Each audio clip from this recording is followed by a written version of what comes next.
London.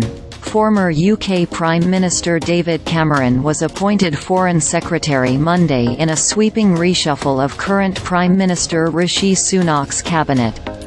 Cameron was seen walking into Number 10, the official residence and office of the British Prime Minister, to meet with Sunak, following the abrupt sacking of Suella Braverman as Interior Minister.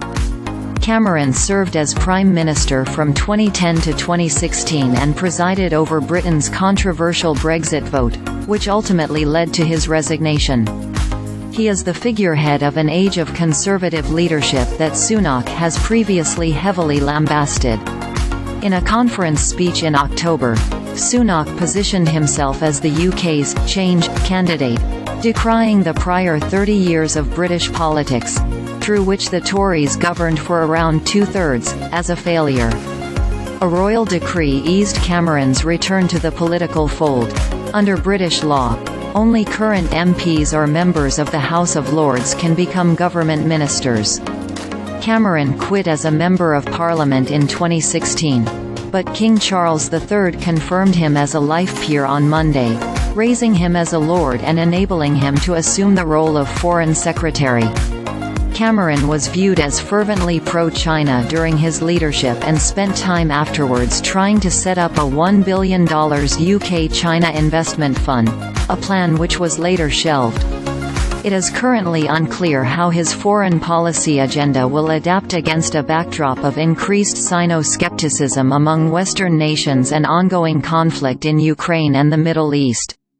"We are facing a daunting set of international challenges, including the war in Ukraine and the crisis in the Middle East," Cameron said in a statement. "At this time of profound global change, it has rarely been more important for this country to stand by our allies, strengthen our partnerships and make sure our voice is heard."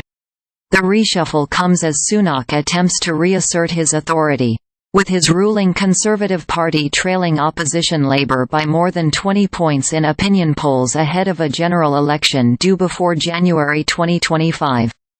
Speculation over Braverman's dismissal arose last week after an op-ed she penned was published in the Times newspaper, ignoring guidance from Downing Street and accusing London police of political bias in policing protests.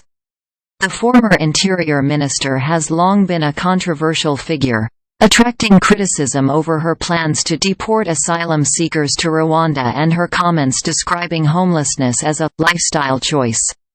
James Cleverly, who formerly served as Foreign Secretary, was appointed Braverman's successor. Finance Minister Jeremy Hunt remains in his post, though further reappointments at the top of government are expected Monday.